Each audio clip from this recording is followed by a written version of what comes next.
Hey everybody, welcome back to the Plays and Fades YouTube channel. I'm your host, Gordo Gambles, joined today by my boy Liam, as always, and we got an absolute banger on our hands, UFC 272. It's a beautiful one, and I'm ready to make some money. Liam, I actually have so many units on this. This is one of my most loaded cards ever, and we'll get to that, but first things first. How are we doing, my man? Well, number one, I'm doing fantastic. Number two, I also have a lot of units on this card and more units to track here coming up. So I'm very excited. I think there's a lot of betting opportunities. I used to think that pay-per-views were the sharper lined events when I was first starting to gamble. And now I've seen that, pay-per-view events kind of go either way. They can go hit or miss. A lot of times they tend to be a little more chalk heavy. But then you've seen, outlier events last year that were, significant dog cards and things like this as well. So I think that the UFC pay-per-view is one of the most fascinating and fun betting opportunities that we have in front of us during the calendar year. And this is an interesting one, man. 2 5-round fights, no title fights, like not something you see from an average UFC card.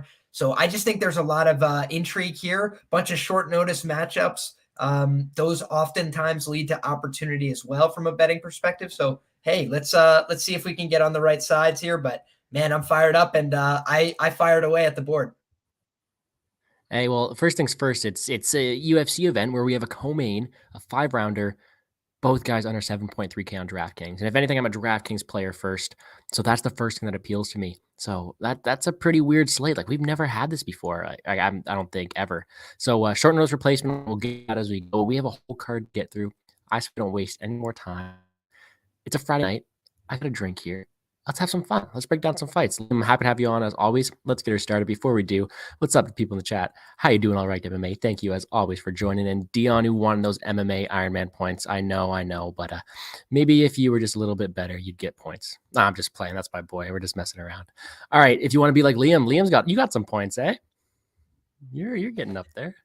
Hey, I've been scoring in the Ironman, but I just can't crack that that illustrative top position. I also don't think I've gotten in the top 2 yet. So got a lot of goals there, but was dead in the water with my 0.5 points from Fares Zion. So that guy's dead to me. But otherwise, I think that I made a bunch of good selections there, was on a lot of the right guys. So hey, back to the well, and we'll see if we can figure it out this week. I sent you my DK lineups early this week. I do think there's going to be changes made on my end, but a lot of ideas sprung right to my head this week. So DK should be a lot of fun. I said it first. I have maybe my favorite lineup I've ever done on DraftKings. So if you want that, check out my UFC DFS video after this live stream or hit me up on Twitter. But let's get her started. First fight of the night, Dustin Jacoby, 16-5-1 versus Moshel Olejniczak.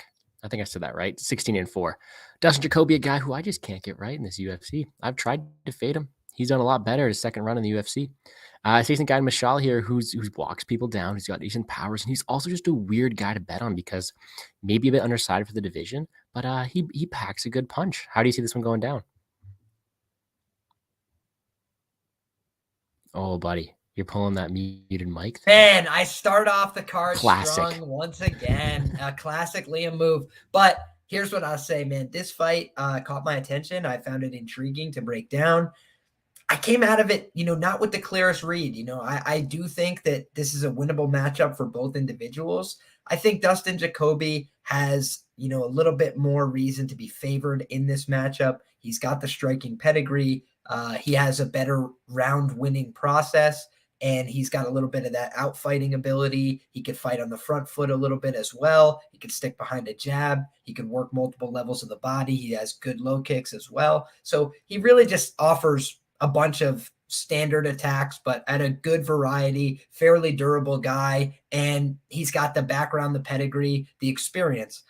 But I also think that Olejniczak's kind of a wild card. He doesn't really fight consistently the same way. Sometimes he'll come out like a bat out of hell and throw, winging body shots and big left hooks. And if he does that, I actually think he's live to knock out Jacoby here. I've heard people denigrate some of the wins that he's gotten. And granted, it's not over the highest level of competition, in fairness. However, the guy does damage to people's face and their body and knocks them dead. Like, he hits people and they get badly affected by it. And Modestas Bukauskas, I actually thought put up his best performance by a lot in the UFC in that fight. And I thought it could have went either way. But Oleksiejczuk in that fight was smart enough to mix it up a little bit on somebody who is a primary striker and at least attempt takedowns, push him into the fence. And he was the smaller guy there in that matchup as well. Modestas Bukauskas, pretty big and well-built guy who actually had some regional grappling tape as well. So I think when I look at this fight, I see a little bit of value on the underdog here in Michal Oleksiejczuk, but I haven't bit myself. I think that if he doesn't get the KO early, Dustin Jacoby live entries could be sound because we have seen Oleksiejczuk slow down in the past. He does carry a little bit of that body fat. He is up a couple divisions. And if he fights like a madman in round one, that will empty his tank. So I think he could definitely finish him in the first round. Dustin Jacoby, fairly durable guy, but gets hit a lot cleanly, in almost all of his fights and pretty willing to get hit in exchange. John Alon, who's not a very, standout striker by any means, was landing cleanly on him all night. The difference just was that Jacoby was landing 3 for 1 and landing the better shot. So I think this is not a, easy matchup for Dustin Jacoby. He's going to be met with resistance on the feet, but I do think it's a winnable fight, and I understand why he's favored. I just think it's slightly wide. I can't do it. I can't bet Jacoby. He's on my no bet list. I can't get him right though, so I can't even bet on Oleksiejczuk if I wanted to. I think that this was a 1-round fight. You take Oleksiejczuk because he's got the pressure. Jacoby's not as good off his back foot, and the one thing that Oleksiejczuk does have is an insane knockdown rate. What is it? 1.72 for 15 minutes. I don't have the notes in front of me, but I know that he does get knockdowns. He carries power and he walks forward. And if that's the guy I'm going to get for 15 minutes, I want to bet on him. The problem is I don't know if I'm going to get him or not. I don't know what version is going to come out. I don't know if he's going to get tired. I have no money on this fight. I don't know if I want money on this fight just because there are so many others on this card. And Jacoby just this big red flag because I can't get him right. One day I will fade him successfully. And I look forward to it. I don't know if today's the day though, because it's not like he's facing a grappler. When he faces a predominant grappler, like I thought John Alon was going to be, that's when I'll fade him. But if I think that the path is there for Michelle, I just don't know if I can trust him to do it. So for that reason, I'm out. All right. Shark Tank. All right, let's keep her going though. This next one's a good one. This is the one where, let's just get into it. Ludwig Klein, 17-4. Devonte Smith, 11-3. Liam picks fights. This is my favorite bet of the card. I talked about you this week, early in the week. I beat some line movement. I'm very happy with that. But this is where this is where the stars align. This is where I'm going to sit there and be, damn, this is a good night. Or this sucks. Give me another drink. This is going to make or break my night. Let's get into it. Devonte Smith is a guy who is pretty lanky, pretty good range, very, very good speed, and I like him. He's a very hyped up prospect. Facing a guy Ludwig Klein, who had to kick highlight reel machine. Ludwig Klein is coming up weight division on short notice, and that is a bit of a red flag. But the problem I have here is recency bias is all over this. I think Ludwig Klein is a very, very good striker who's had not the best matchmaking because what he's happened is he's fought 2 guys who bring pressure and who don't get knocked out. And I think that's where Klein struggles is he's not able to knock people out. He just goes down because he is a finisher with no cardio to back that up, unfortunately. I think he has the perfect opportunity for a bounce back spot here against Devonte Smith, a guy who has been knocked out in all of his losses. Let's not forget that. He was knocked out as a minus 1,000 favorite against Kamaru. What I'm getting to is that Ludwig Klein finally has a guy he can knock out. And what does he do best? He finishes people. He is also a finisher in his own right. And I think that people are putting too much stock into the fact he wasn't able to get out guys in Trezano, get out guys in Landwehr. But who has? Who has put away those? Landwehr is notably durable and he brings the pressure all the time. Not the best matchup for Klein. And Trezano, I know he's your boy, but he's got a chin on him too. So I don't discredit him that much. Even at that, you could have given Klein that win. Maybe. Depends on what side you're on. What I'm trying to say is I think that Ludwig Klein knocks out Devonte Smith here. Am I wrong? What are your thoughts on this one? Yeah, I have a bet on Ludwig Klein at plus 172, and I think that that's a good spot. But I think that at the current price, it's a lot less meat on the bone. There's maybe something to be had there, but maybe you look for a prop here instead if you miss the early numbers on the Ludwig Klein side. I do think that either guy could get knocked out in this spot, but you've got one guy who's never been stopped due to strikes. I don't believe in Ludwig Klein. If I'm mistaken, it was only once, but I know he's been submitted a handful of times. It is, not Devonte Smith's forte to submit people. It's not like he, doesn't have some grappling skills and abilities, but I don't think it's his primary game. I don't think we're going to see him go to that in this fight unless Ludwig Klein is completely death gas, like you mentioned, which is an outside possibility. But I actually think his cardio should perform better at 155 pounds, where he has to cut less weight. And he looks like he is in very good condition for this fight. When I saw him at the weigh-ins, I thought he looked tremendous. He's got a lot of musculature. That is the concern in terms of cardio. But he's also training back at his old camp. He had moved to the States for a while, and it wasn't always working out for him either. So I'm kind of happy to see what the experiment looks like going back home, where he was a pretty dynamic finisher on the regional scene. And he had a couple submissions of his own as well, I believe, from hurting people. So I don't think that it's outside the realm that he takes this guy down and submits him if Devonte Smith gets tired. I am rooting for Devonte Smith in the sense that he is a Cleveland native. I root for my Clevelanders. Got to wish him, best of luck and support in that sense of the word. But also, this is a guy who got knocked out by Kamaru on a really awkward exchange that doesn't look all that powerful. Bit of a concern there. Jamie Malarkey kind of just broke him with pace and pressure, but he also, hit him with a shot to the eye that made him, second guess whether he wanted to be in the fight. And I see Ludwig Klein as a guy who can hit him with attacks that he might not see coming. He's got a very fast head kick. He also is decent with the hands. He's got power in both of his hands. Not the cleanest boxer, but he'll blitz in with, heavy attacks. And sometimes that's enough to get somebody out of there, especially if they're tired or backing up. And we've seen, after the 4-minute mark, there's just a little bit of a change in Devonte Smith's attitude in the cage. And he becomes a little bit more passive, in my opinion. So I think that will leave the door open for his opponent here. So give me Ludwig Klein buying low on his stock. I do think that he has the potential to, get a couple lower level wins in the UFC. I did think that it was arguable he beat Trezano, and I bet Trezano there as a big money line underdog. So I still think it was the right side to be on in that fight. But yeah, I think they might have jobbed him out a little bit. He had a bunch of nice takedowns in that fight. And,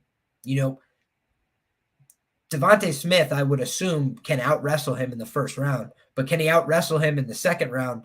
I don't know. Then I think it might be anybody's ball game. I think it might be whose cardio flags first that decides this fight as well. So, hey, give me the underdog at a big distinction there in a fight that I think is largely 50-50. Exactly. And another thing you got to say, too, is Devonte Smith's last loss to Jamie Malarkey, a guy who beat him with pressure. Body shots were there as well. And Ludwig Klein is a guy who brings a lot of power and who attacks at all levels. Those kicks are what's going to win it for him, in my opinion. One thing also you got to mention, too, is he's getting that matchup, and you're buying low on a guy who's a finisher who wasn't able to finish his opponents due to their durability. I think it's the perfect bounce back spot for him. I'm on Ludwig Klein at plus 175, and I think one of the best spots of the card is Ludwig Klein by finish at plus 275. You have a guy who's facing a guy who's been knocked out in all his losses, with a guy who's predominantly a finisher, only been in a decision twice in his own right. Plus 275 seems a bit wide. That's 26.7% implied. I have that way higher, and I think that's a great steal to have. Another thing, too, to look at is the under, because Smith in his own right is a finisher, has never been a decision. I know we talked about it. It could be a potential trap line because of Ludwig Klein's never been stalked to strikes. But one thing Devonte Smith does well is he gets people out of there. And if he doesn't, he folds in his own right. So the fight does not go to decision is also a very good way to look. Wow. Look at that.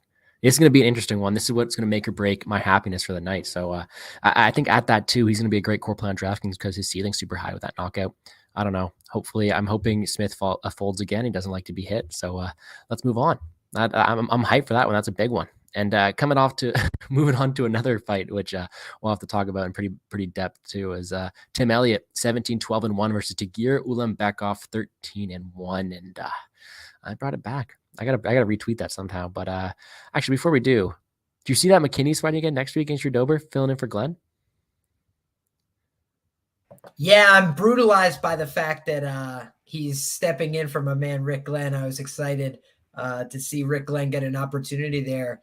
He was a much bigger fellow than Drew Dober, but we're gonna instead see Terence McKinney step in.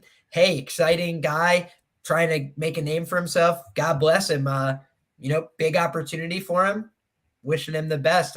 Don't really have a strong read on that one, except that if Terence McKinney's smart, he's going to bring his wrestling shoes and his headgear and try and take Drew Dober down early and often. Just give me the -120 fight doesn't go to decision again. I'm begging you. All right, back to where we were. Tim Elliott to get Ulan back off. How do you see that one going down? So I want to do a little bit more due diligence on the Tim Elliott side here before I come down with my like final verdict for the week. So you could check it out on Twitter. I will put out my full predictions for the card before the event starts. But yeah, I've kind of been kicking this one around a little bit. I was initially very strong on the Tagir Ulanbekov side, and I think that potentially some of the sharp opinions on the other side here are causing me to want to dig deeper before I ice that opinion and put it in stone, if you will. But when I look at this matchup, I see a guy who has a lot of potential, who's not an exceptional fighter, but he's probably got some upside, going to make a run at the, bottom end of the top 15 in a crowded division. And, maybe he could pick off somebody above that at some point if he continues to develop in his career. But he's a little bit older, certainly as a prospect. So you don't expect massive, level changing improvements from Tagir Ulanbekov fight over fight. But what I do expect is a little bit more of a comfort level from Tagir. And Tagir is a guy who was pretty impressive, I thought, on the regional scene. Maybe not in every fight. Sometimes fights within the margin, especially with somebody like Zalga Sumagulov. He ends up losing that fight on a split. Most people agree he probably should have won the decision, but, it is left within the margins there. He doesn't run away with a lot of fights, but he was picking up some finishes regionally. He showed off a back-taking ability. He could snatch the neck. He could wrestle a lot from the upper body, but when you look at the takedowns that actually work most often in MMA, unless somebody comes from a high-level wrestling background, they're not going to be able to shoot, doubles and single legs and take people down with consistency, I don't believe.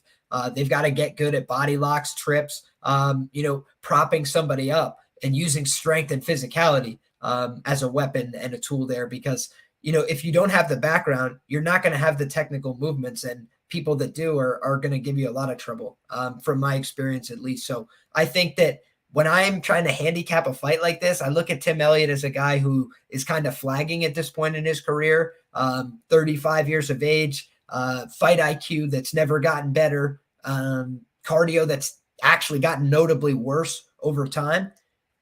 I see a bunch of concerns on the Tim Elliott side. And yes, you do get a generous price here, but I think it might be a trap by the number type of fight for people, where Tim Elliott is successful in making the fight competitive, but ultimately gives up rounds, moments, and opportunities to somebody who's just younger, fresher, and smarter as a fighter in Tagir Ulanbekov. So I think Ulanbekov's quality of competition is a bit underrated. I think that Bruno Silva is not a bad fighter. That was a really close fight within the margin, but that's a UFC debut. A lot of people underperform in a UFC debut. And then everybody shits on this guy, Nascimento.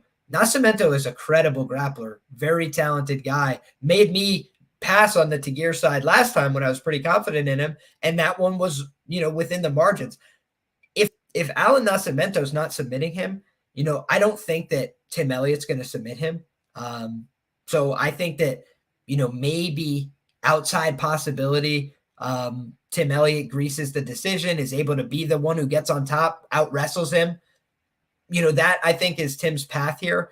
But I just think, the finishing equity probably lies more on the Ulanbekov side. And I do think that he's a guy who wins a lot of close decisions. You look at the other side, Tim Elliott loses a lot of close decisions. It's I feel like this is a matchup that looks close and one guy wins it a high percentage of the time. And for that reason, I will either be playing the favorite or passing this fight. Fair play. And I think me, as well as many others in the betting community, are just have a soft spot for Tim Elliott. And I sent you back a tweet that I had a couple months ago, just don't bet Tim Elliott. And I'm sitting there, and what I am looking at is just, you said it, he's not going to finish Ulanbekov. And what are the chances of him greasing out that decision? Because he is able to keep fights competitive. I don't know. Plus 450 is kind of pretty. I don't know. I don't know if I'll be stuck caught in the web of losing money on Tim Elliott again. Maybe if I got some free bag credits, I will. But this is a fight I don't want to take spot on because I do not think Ulanbeka lives up to his price tag. Do I think he wins the fight in a large clip? I do. I just don't think he looks minus whatever he is doing it. It's a spot where Tim Elliott's a good fighter. He just has a few laps and holes in his games that Ulanbeka's be able to take care of. I just think it goes to decision. The over's not a bad look. Maybe I'll have some Elliott by decision because plus 450 is wide, but we'll have to see. I don't know if I should lose money like that. I work so hard for it. I throw it away on Tim Elliott decision lines. I don't know. Maybe I shouldn't. We'll have to see. Maybe I'll free roll that if Klein brings it home for me in that very first round. Who knows? But Tim Elliott's going to be one on the radar because he's a likable guy in terms of his fight style. I think him going out there with one knee up, going at someone was pretty funny last time, but I'm not going to dwell on that one too much longer. The value is on Elliott, but it is a trap. Like you mentioned, Ulanbeka should take this one home. Fair play. Makes sense to me. Shout out to MMA. Z's MMA. All right, moving right along. The odds mug. I should get one of those. All right, moving right along. Umar Nurmagomedov. Maybe if Klein wins, I'll have the bankroll to do that. All right, Umar Nurmagomedov 13-0. Brian Boom Kelleher. Sorry, I got to bring that one in there. 24-12. This is a fun one. Umar Nurmagomedov, the cousin of Khabib Nurmagomedov, and he is a good fighter in his own right. Facing guy on Brian Boom Kelleher, the guy with the guillotine. That's how I'm going to say it because I think that's his only path to victory here. Umar Nurmagomedov is minus 1,000, and he is good at what he does. I don't like Kelleher being a plus 600 underdog because he is a good fighter. There's no discrediting that, but the name tags, the skills speak for themselves in terms of Nurmagomedov. I think he wins this one, but I will not be laying minus 1,000. What are your thoughts on this one? Yeah, this is just pretty obvious pass on the money line favorite. Where is the value you're going to extract? Best market price minus 770. And does he go out there and look like he is the price? It very well could, but I just don't think he adds much value from a betting perspective. So if you want to get onto the Umar Nurmagomedov side here, I think you're going to be doing some prop shopping. I'm taking a look myself right now, and Nurmagomedov by KO plus 600. I don't think that's very likely. By sub plus 210 is best available on FanDuel. I don't love that. It's getting bet down a little bit across market. I do think that that's the more likely path to a finish here. I think late round props or round 3 or decision could be an interesting poke here as well if you're on the Nurmagomedov side. I really don't, I don't think Brian has a great chance to win this fight. I do think that he has a chance to win this fight. These are both guys that have fought at 35, fighting at featherweight. And I believe that's correct. Or is this at 35? This is at featherweight, right? This bantamweight on Tapology, but I'm pretty. Yeah. What's up? 35? I'm pretty sure thought they weighed in at 40. Oh my God. Now I'm drawing a blank, but you keep going. Okay. I'll look it up for you. Yeah, but basically, I think that they're going to be at relative size parity here. I think they're around the same size. And I just think that Umar Nurmagomedov has a game that flows a lot better. Brian Kelleher, when he's able to wrestle somebody, I think that actually benefits his game tremendously. And, somebody like Hunter Azure, who doesn't really have that well put together of a game, who's a little bit raw, a little bit inexperienced, he was able to take advantage of him. But I do think that when you see somebody with the game of an Umar, who it's not like he's the world's greatest striker, but he has strikes that make sense. He keeps himself defensively responsible. I don't think he's, bad either. I'm not saying that. I just mean like, I don't think he's like the best striker in the division. I just think he's solid and keeps himself relatively safe. I don't know that he's the best wrestler in the division, but he's solid. And I think he can keep himself safe. Brian has a great guillotine, but I think unless he is able to hit a guillotine, or maybe something in transition, I just think he's kind of drawn dead except for a finish here. I don't see his path to the decision. I do think he's going to be conceding ground and minutes in the fight. So maybe Brian hits him with one of those boomsticks, but I don't think it's an incredibly likely outcome. If you're on the Brian side, I'd probably just look at the money line. It's like, what are you going to do? Try and get cute with it? And no, just look at the very, very attractive money line there. But I just don't think he wins the fight. So I'm going to pass on this one. They did weigh in at 145. You're correct. Good spot on that one. I think this is one where the only way you can Tapology, get your game on. Sorry. I know. I forward as well. The only way to play this one is maybe looking at the under. I do think that Umar is he's good. There's no question about it. I do respect Kelleher and his strength. And the thing is, too, is Kelleher's major path to victory is a finish here. I think that's his only path to victory, as you mentioned. So maybe taking the under covers both sides of that. I think is definitely a viable option. But the most likely outcome is Nurmagomedov wins a decision. So I don't know if I want to be involved in this one. 9.6K on DraftKings as well is a very, very steep price tag, but probably lives up to it if I'm being honest. But especially if you're able to get two guys in that co-main event, you have the option to do that, right? So I think that Umar rolls here. The price tag obviously is too steep for me to play straight, obviously. But maybe the under's the way to go. Make sure to keep an eye out on my Twitter to see if I end up playing it, because nothing for me now. It's a fight I have nothing on yet. And very similar to this next one. Marina Moroz, 10-3. Maria Agapova, 10-2. And there's beef. This is the main event isn't the only fight with beef. This one's got beef. A lot of stuff going on. If you want to know more, look up Marina Moroz OnlyFans. That helps a lot.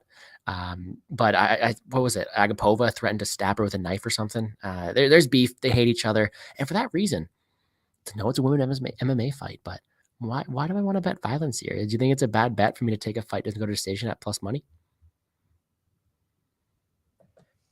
I think it's a little tricky. And I think so for a couple of reasons here. So when I look at this fight, I do think that Agapova has some potential to make a run in the division.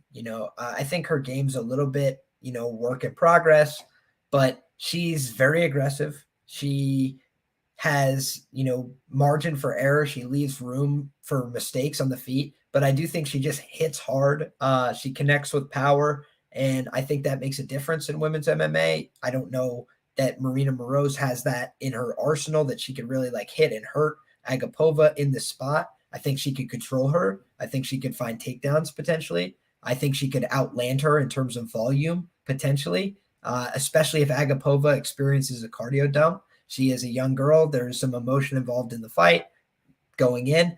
I thought she looked calm, cool, collected, focused on the scales for whatever that's worth. Obviously, fight night's a different story. So, maybe this is one where I'll get involved live if I want to play the Agapova side, see how she's coming out to the octagon, see if she's going batshit crazy and fired up and, doing the Rob Whittaker before Adesanya won, beating your chest until you have a purple bruise on there. It's yeah, let's not do that. But if she comes out, cool, calm, collected, ready to party, I think she should be able to, land the harder strikes here and potentially find a finish. But I also think, yeah, I'd want a juicy number if I was going to bet the fight doesn't go here. I think that I would just try and be avoiding the totals here if I could. I think it's a tricky fight. Marina Moroz, I don't believe has ever been finished inside the distance. I do think that, if there was a time, this might be it.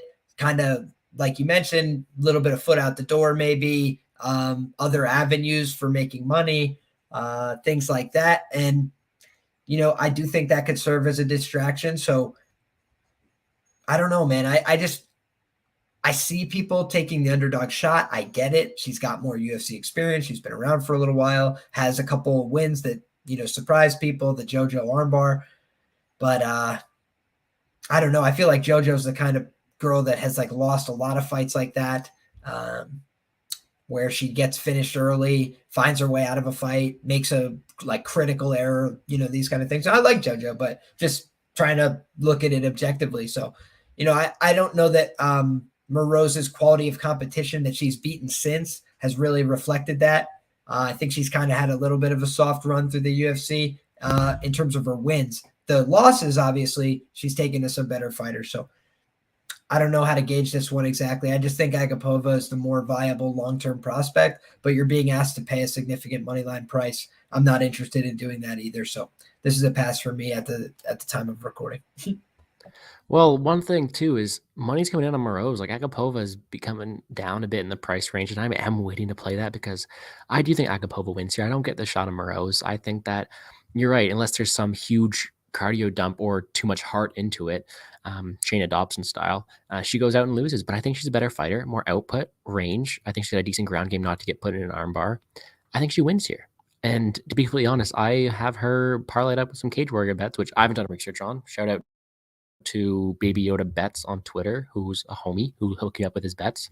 But I have no play on this one because, one, I'm waiting for the line to come down, but I don't know if I can trust someone who's let us down as minus 1,600 favorite.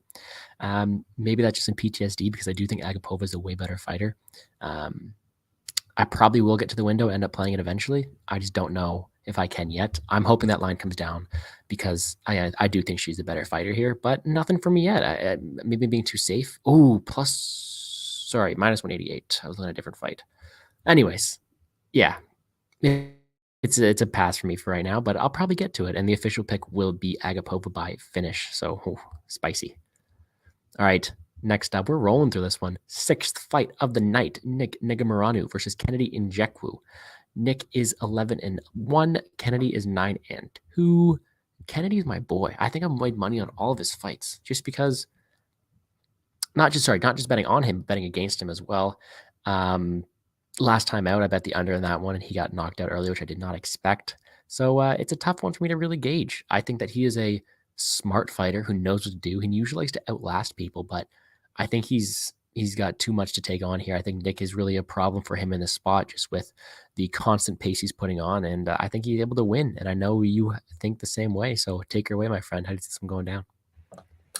Yeah, so I bet Nicolai Ngannou earlier this week, and I think that when I looked at this matchup, I see Kennedy Nzechukwu as a guy who is willing to be very passive in his fights. You know, there's times when he'll just stand on the back foot, take punches on the guard over and over and over.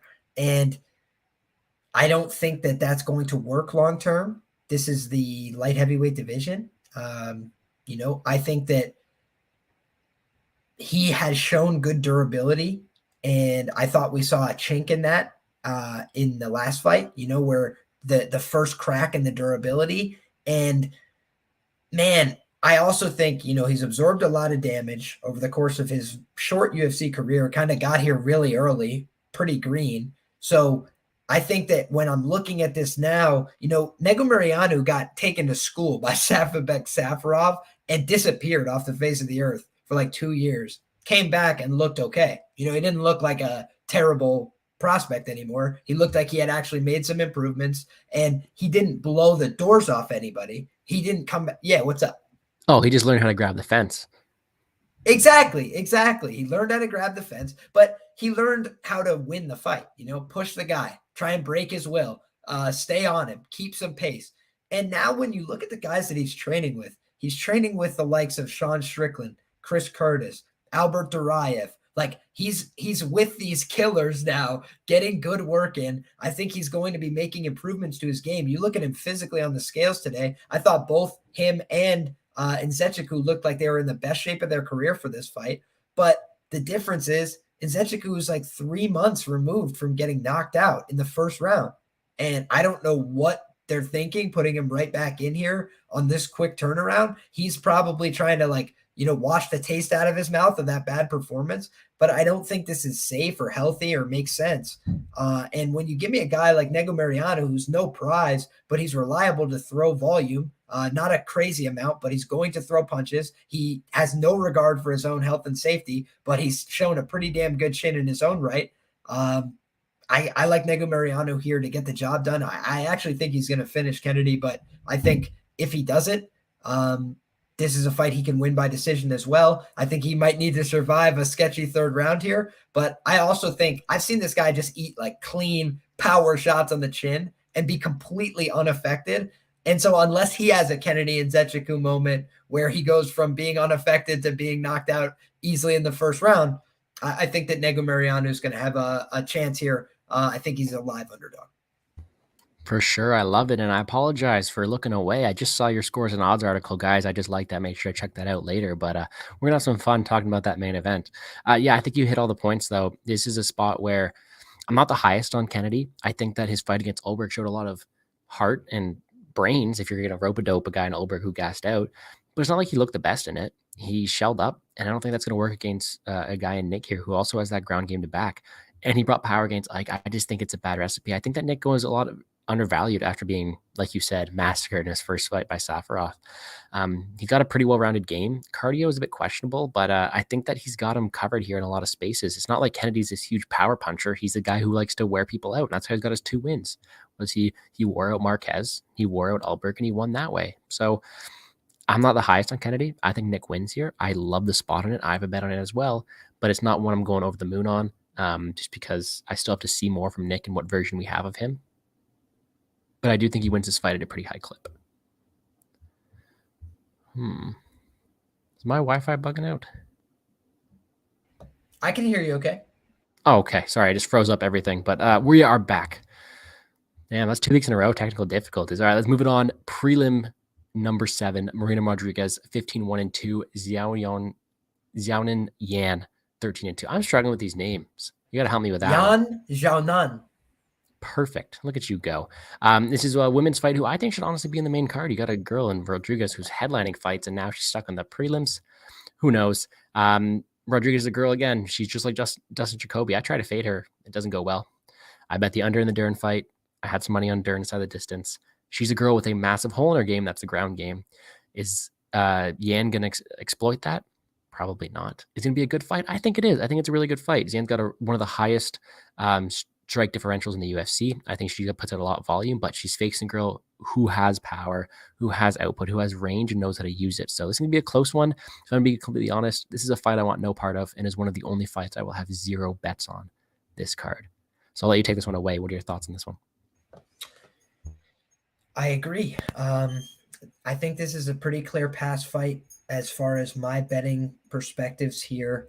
When I look at the fight, I think that Yan Xiaonan is a talented fighter. I mentioned and took some grief because I'm honest, and I said that I bet on her in her last fight when she got absolutely smushed by Carla Esparza. We can't get them all right, and I had gotten, tricked by the stats there. I looked, and she had like the best takedown defense and the least amount of time in opponents' control positions in the history of the division. So I'm like, man, Yan Xiaonan, pretty good. But really, it was just exploited by the best wrestler she's ever faced, got absolutely run over. And I do hear people talking about that fight in ways that, don't really make full sense to me, because it's not really the most relevant matchup for discussing this fight. Marina Rodriguez doesn't really shoot blast doubles or, try and get the top position and ground and pound people. She just doesn't do that very often.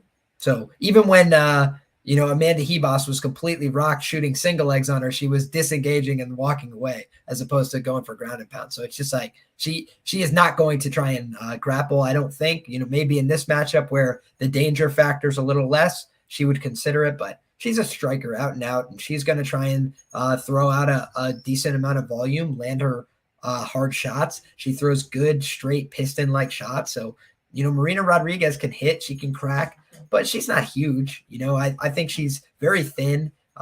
She's more long than anything. She's got some length to her arms and her legs. She doesn't really have a lot of physicality. I think Yan Xiaonan's a little bit more physical, has a little bit more heft and weight to her. But I just think that, like you mentioned, the power dynamics are going to mean that even if she's trading like, 3 for 2 on the strike count, I do think she's probably going to be looking the worse for wear. I have some questions about her confidence level coming back off of, a really thorough and brutal beatdown in her last fight. So those are the kind of things that have kept me off taking the underdog shot here. I also think that Marina Rodriguez is actually a talented fighter. She surprised me against Mackenzie Dern. I didn't have a bet on that one, I don't believe, but I did pick Mackenzie outright there. And, just a strong showing for Marina, was able to work her way out of bad grappling positions. I don't think Yan Xiaonan's going to put her in any trouble in the grappling positions, to be honest with you. She's shown improvements fight over fight. Cynthia Calvillo took her to school in the jiu-jitsu back in the day. And, since then she's shown much better performances in that realm. So yeah, I'm going to favor Marina Rodriguez, but not with enough confidence to lay the steep price on the money line. Don't blame you. I'm not playing any bit of it either. And I say with that, we move on to the headliner of the prelims, Jalen the Tarantula Turner, 11-5 versus Jamie Malarkey, 14-4. We talked about Malarkey earlier when he faced Smith. He's facing a guy in Jalen Turner who is a lengthy, and he is a big boy for the decision. I know you sent me that tweet. That was what? He's weighing 185 tomorrow. He's facing a guy in Malarkey who coming off a win against Smith. I hope that Klein does the same thing. But it's one that Turner's a big boy. He's got some good well-rounded skill set, but he hits a wall at like the 7-minute mark. He's not able to fully go win those decisions. He doesn't have that same lengthy cardio to go the whole 15 rounds. I think that he is a very, very talented fighter. And I think that if he works on that cardio, he can be a real problem because he's got the length, he's got the striking accuracy, got the power, and he's got a decent ground game. You saw that with the sub last time against Earl's Medic. I think Turner could be a problem. I hope he's working on that cardio because I got a bet on him, and I'm excited to talk about it later. Liam, what are your thoughts on this one? So I would say that I started this week pretty bullish on the Jalen Turner side, and I was interested in getting a bet down. However, the line got away from me, so I did not bet on this fight. And the more I looked into it, the more I could see avenues for it to be tricky, right? I saw the weigh-ins today, and Jamie Malarkey always shows up in shape, right? He always shows up kind of the same way. He's going to come forward. He's going to throw volume. He's going to bring pressure. He's going to try and mix in the wrestling. He's going to try and make you work for the whole fight. And if you don't bring a shovel, it's going to be a tough day at the office unless you knock him out. And he does get hit cleanly on the chin quite often. His durability has been, compromised in the past. But I do believe some of those fights, were regional, MMA. He's shown that he's been hit, hurt, rocked, and come through it in some of his UFC bouts. But I do think Jalen Turner's huge. When you see this guy weigh in, a lot of his cardio concerns, I would have to think, come from the fact that he's, rehydrating like 30 pounds or something between fight day and the weigh-in. I think he said, he expects to show up between like 180 and 85 or something tomorrow. And he's a 55-pounder. So it's just a massive, massive size edge, I think, in his favor here. When you look at the guys that have knocked out Jalen Turner, that Vicente Luque fight, what are you going to take away from him there? It's like his management set him up for failure. Hey, go fight the most murderous guy, one division up. Why don't you? It's just like, recipe for disaster. He got put out bad in that spot, but I think he's shown, much better durability at 55. I just hate that Frivola fight, man, because that's a fight that, a guy who's very knockoutable. I do think he took that fight on relatively quick turnaround after another UFC win, but man, I look at his UFC wins and I'm like, what does Brock Weaver tell me? It's like, that's a regional level win, The Matt Frivola fight is a UFC level loss, so it's not like it's like horrible. Matt Frivola is a guy who's stuck around for a little while in the UFC, but he's also not, an exceptional UFC lightweight by most standards. And then Jamie Malarkey, he's kind of been surprising people, myself included in some spots. And I thought that Devonte Smith fight proved he can kind of take a shit kicking and come back. And kind of wear on somebody. I do think his confidence is increasing. I think he's starting to build a little bit of momentum. The Kama Worthy fight was a little bit of a give him, like a gimme there. But then you look, and a lot of people scored that Perez Zion fight for him as well. His losses then in the UFC would be Brad Riddell, very good fighter, sound fighter. And ironically, I think the only thing that gives extra credence to the Jalen Turner side here is that Brad Riddell isn't actually that much of a finisher. He's like a devastating striker. He's a guy who hits with a lot of power. But Brad Riddell is not the most competent finisher. He just has a hard time putting guys away in MMA. He'll hit them, he'll hurt them, they'll be rocked all over the place. But he just gets in these grindy, grimy wrestling fights. So Jamie Malarkey actually came back and gave it to him, if you remember, in that third round, and was letting Brad Riddell know what time it was. And I was like, geez Louise. This is a tough customer. So I think that Jalen Turner is going to win this first round at a pretty high clip. That is a good enough reason for him to be the favorite. That will probably give you a better ARB or live betting opportunity on the Malarkey side. If you decide you need to get out between rounds, after round 1. But man, I think, you beat the line move in all likelihood. I think you're probably in a good position here. So I wish you the best of luck. I don't have any bets on one side or the other. I do think Jalen Turner's a really talented guy. I like his game. I just think they've matched him up with another tough, talented prospect here. And I could just see it going either way. Yeah, I get those points. You laid off a lot of really good things, but when it was earlier in the week and Jalen Turner was sitting there at minus 125, which is what I snagged him at, I think that is a very wrong line. Let's just say that. He has a very good skill set. And I think that if he didn't have those cardio liabilities, thank you, he didn't have those cardio liabilities or had that loss to Revola, he's much wider here. Malarkey's a guy with a good skill set, but he lacks that same, let's say, star power in one of those categories. He's good at a lot of things, but he doesn't have that one thing that makes him great in one of those things. Just like Marlon Rodriguez is just a good striker with a whole other game. He's just well-rounded. And where I think that Turner is able to exploit in this fight is he has everything that Malarkey has, but better, except for the cardio. And I think that he has that range, that striking accuracy, that takedown, that grappling upside that I don't think Malarkey has. And I just think he gets it done. I beat line move, I'm happy with it. For some reason, though, it's one of those spots where I get the holes, I get the defensive liabilities, and I get the bet on JB Malarkey, but I'm happy with my spot, and I hope he does well. Honestly, if I was looking back at it, I probably should have taken the inside the distance line due to his cardio concerns, but I'm very happy with my spot. I'm just going to hope it rolls and make some money. All right, with that, we're on to our main card, man. Our main card. 5 fights left. First one up, Sergey Spivak, 13-3, Greg Hardy, 7-4. You know how I feel about Greg Hardy. I don't like the guy. That's the first time I did a shoey. It was tied to Ivasa. Ooh, beautiful. Sergey Spivak, the polar bear, is a guy with some good wins, a win over tied to Ivasa, and a guy who complements pretty well to Greg Hardy's style. Greg Hardy's style is hope for the best, swing for the fences. He's got good power. He's a big boy, cut down from 295 earlier in the week? I don't know. Sergey Spivak's a guy who's been knocked out in a few of his fights, but also has a really good wrestling game to knock people out himself and get those wins in the ground. I think that is a very binary fight. Sergey Spivak's going to get knocked out, or he's going to drag Hardy to some deep waters, and Hardy's not going to make it back to the stool to get his inhaler. I think that's where it ends. This is a fight to target the under, and that's all. That's where I am. I'm all over the under here. Do you see it the same way, or am I on a boat? I agree. I agree that the unders are live here. This is a heavyweight fight. Obviously, if you look at Sergey Spivak, he wasn't able to finish Alexei Olenek. I think that's part of the reason why, some of those lines were what they were, just like maybe this guy doesn't really have the finishing potential. But I think in this matchup, he definitely does. Greg Hardy has shown that when forced to wrestle, forced to grapple, his cardio abandons him. He really does not have very good cardio as is, but he did show that he can go 15 minutes in a pitter-patter kickboxing match with Alexander Volkov. So I don't think that's outside the realm for him.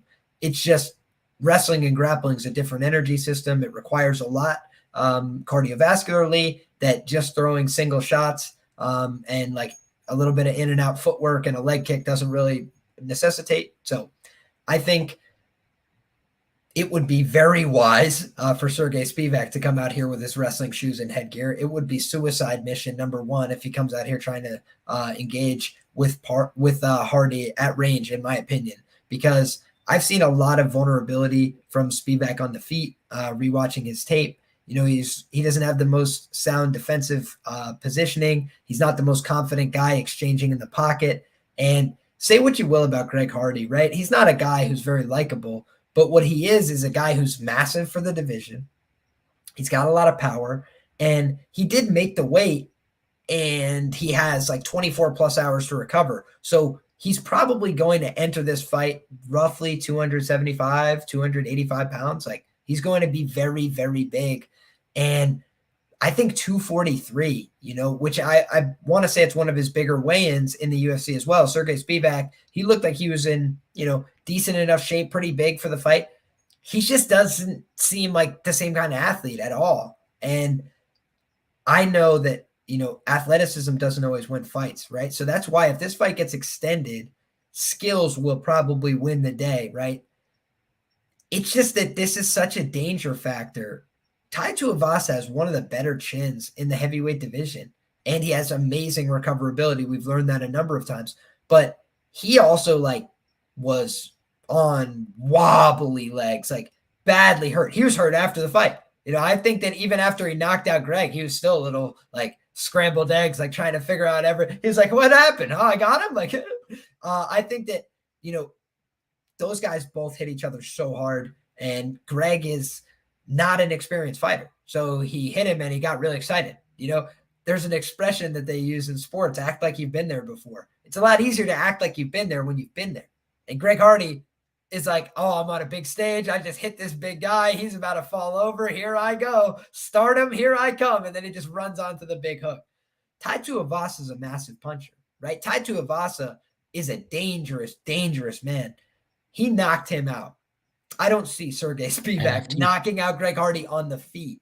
Positional TKO, different story, because Greg Hardy, when he's on his back, does nothing. He just shells up and waits for the finish. Like, it was crazy. That Marcin Tybura fight, he was having a lot of success. He was busting Marcin Tybura up. He was jabbing him up. He was hurting him. He was sending him all over the place. He was hitting him with hard leg kicks. He looked like the better fighter. Stuffed a couple takedowns. But round 2 rolls around. Marcin Tybura's like, F this. I'm going out and trying to wrestle this guy. And the second he got on the ground, he looked like he was panicking. He was laying on his side. He covered up like this, and he just waited for the fight to be over. I actually don't know that he was hurt or damaged by the strikes at all. He was tired, and he was scared, and he was nervous, and he was panicking, and he wanted it out. So it was a tough one. And I must say, though, I just can't ignore the numbers, right? This is a numbers-based game that we're playing. I don't have to like Greg Hardy. I don't have to be his friend. I don't have to send him any of my winnings if I win this bet either. But I had to take Greg Hardy by round 1 knockout at plus 600. The number is just too high, in my opinion. That's a lot of his win equity in this spot. I also got involved on the fight ends by KO or TKO at plus 110. Like I mentioned, Sergey Spivak gets on top. It's very possible he looks for a head and arm choke. It's very possible, like my man Dan Tom pointed out, he looks for that scarf hold, which doesn't work against good guys, but it does work against the likes of Greg Hardy, who does not work on the ground. I do think Sergey Spivak, if he's on the ground with him and has him in a scarf hold, we will see Hardy submit. So, oh boy, it's a tricky fight, but that's why betting violence here, I do think, is the answer. I will also point out, though, I think the narrative that Hardy is round 1 or bust is a tiny bit overrated, because if he comes out in the second round and touches Sergey Spivak on the chin, the fight's over. So it's like he definitely has the first and second round, I think, to work. If you have combination rounds on your books, I wouldn't be opposed to those. If not, Greg Hardy by KO is plus 300. That's how he wins the fight more often than not, in my opinion, unless you're getting the money line at plus 200 or above, which is not there.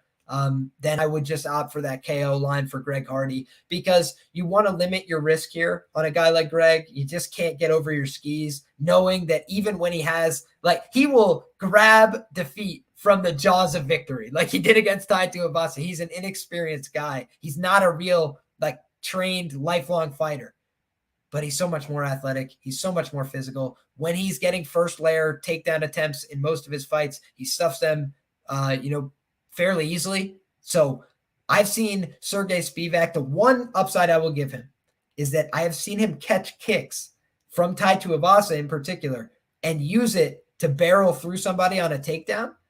Tai Tuivasa is bigger than him too. He weighs in around that heavyweight limit, and he ran over Tai Tuivasa a number of times by catching a kick and running him over. Greg Hardy throws 25% of his strikes to the leg. He throws a lot of leg kicks. He likes to work behind his hands, but a lot of what he does is throw those leg kicks out, likes to boom people with those. I do think that if he gets one of those leg kicks caught, he could get taken down and finished here. So that's why I can't get too invested in Hardy, but I think with the size, with the power, with the athleticism, with the buy low recency bias, I know that Sergey Spivak got finished by Tom Aspinall in his last one as well, but that was a short notice fight. People have, given him a lot of excuses for that fight, which I think a lot of those are justified, but he also lost to Walt Harris. He also got badly hurt in the Tai Tuivasa fight several times before eventually, finding the finish there. So it's like, I don't think he's going to get through this fight unscathed. I think he's going to have dangerous moments, greasy moments early, but as soon as he gets that takedown, the live line is going to go whammo, because Greg Hardy doesn't have much to offer from his back. So I'm rooting for Sergey Spivak here, but I did play Greg Hardy KO and round 1 KO at plus 300 and plus 600 respectively. And I also have a unit and a half on the fight, or excuse me, 1.3 units on the fight doesn't start round 3 at minus 130. There you go. You killed the breakdown for my man. And I think people are agreeing with you. Gabriel saying round 1 plus 600, and Ted's agreeing with you all the way around. I think the big part of this one I'm going to say is, yeah, the round 1 looks really nice. I was more looking towards the KO prop at plus 300 because who knows? Maybe Spivak's not able to get that finish if he does take him down, and he expends a little bit of energy. He's been touched. He's been knocked out. And maybe Hardy has that inhaler on the stool again. Who knows? It's one where he does translate power. Just one thing he does have is he does have a lot of power. And Sergey Spivak's a guy who has been knocked out. I see that. However, I bet on Tybura against Hardy. I bet on Tuivasa against Hardy. With that logic, I have to bet on Spivak against Hardy as well. I think that Spivak has the ability to take him down and finish him at will. Like you mentioned, he catches the kicks, able to do that. However, I don't want to invest that much into it because I do know that the opportunity of him getting nuked is there. However, I'm going to be playing the under. The fight to go to decision is my parlay piece of the week. I think that's where you go. On the other hand, the DraftKings side of things, these are two guys you have to target. Hardy's win condition is that first or second round knockout, in my opinion. And that's going to score really big, especially at underdog price. On the other side, you don't need underdog prices because you have a 5-rounder favorite at $7,200. So the other side, you can get Spivak, who his win condition is takedowns and control time and probably finish in his own right. I don't know. I think this is one where you want to target one of those sides on DraftKings. You want to play the fight as a decision, and you want to just cash that. I'm going to cheer for Spivak, not a Hardy fan. And let's see how it goes. I will not be surprised if Hardy knocks him out. I probably have to play the number at plus 600 just because it's juicy. It's perfect. However, I don't see that happening, or I hope it doesn't happen. Sorry. And I'm just going to cheer for Spivak to win. I'm taking him to win inside the distance. All right, with that, we move on to a fight that you're going to go on even longer about because you love this one, and I do as well. Kevin Holland, 21-7, Alex Oliveira, 22-1-1. You have Kevin Big Mouth Holland versus Alex Big Family Oliveira. You have a guy in Holland who is an up-and-comer, 5 wins in 2020, absolute stud, couple headliners as well, facing a guy in Alex Oliveira who has that huge family, and looks like he has one foot out the door. Spoiler alert. How do you see this one going down? Yeah, man, when I look at this fight, I see Kevin Holland as a guy who is really committed to improving his career, right? He has cut down to 170 pounds, made the weight no problem, was one of the first people on the scale, if not the first. And I thought that Kevin looked, very solid. He didn't look like a small man. He looked like he kind of just leaned out, just took a little bit of that water out. Looks a lot like he did at 185, took a tiny bit of extra mass off the shoulders and stuff, but I think he looks good in terms of his body composition. True. Frank, you are not wrong. That being said, I think that when I'm looking at this just from a betting perspective, and I'm trying to, find my value here, extract value, it's a lot harder to get behind the Kevin Holland minus 350, minus 375. It's not to say that I don't think there might even be marginal value on that. It's just, do I really want to lay the money line price? There are some questions in changing weight classes here for Kevin. How does it affect him? But Cowboy Oliveira is also like a tailor pick matchup, I think, for Kevin to win. Cowboy is used to being the longer, rangier of the fighters. I don't think he's going to have that benefit in this matchup. I think he's also used to being a little bit stronger physically. I think Kevin Holland is not weak physically at all. I just think that he was fighting guys that are much bigger than him. So when you fight guys that are bigger than you and that are also better at wrestling and grappling, you're going to look weak in comparison. But I actually thought, some of the data points from those fights gave me, hope to keep believing in Kevin Holland, right? Like I thought his takedown defense looked much improved against Kyle Dawkins, who was especially potent with his takedowns early in that first round. And Kevin was doing well to defend. Obviously, we know what happens there. I should have cashed my Kyle Dawkins ITD bet there at plus 450, but I didn't, and that's okay. So we move on to this one, and I see Kevin Holland as the guy who actually has the submission upside. Oliveira's been submitted on a number of occasions. Kevin Holland, he's got a decent amount of power. He could club this guy and force him into desperation shots. I think that that's a viable path to submitting him. I also think that he's got a point to prove, right? He's been talking about it, his wrestling, his grappling as a focal point. He has worked with mindset coaches that I really respect, that I've gotten personal benefit from working with their programs.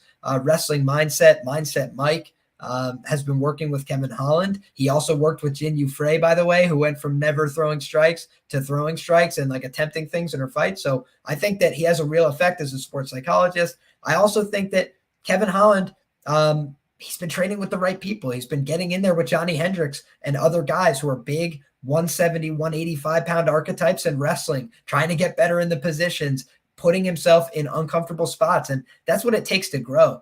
You know, Cowboy Oliveira, I don't know what he's been up to, particularly in the lead up to this camp. It doesn't look like anything exceptional or out of the ordinary. And I just think that he's not long for the organization. You know, Kevin Holland's somebody they want to build, they want to work with, they want to get behind.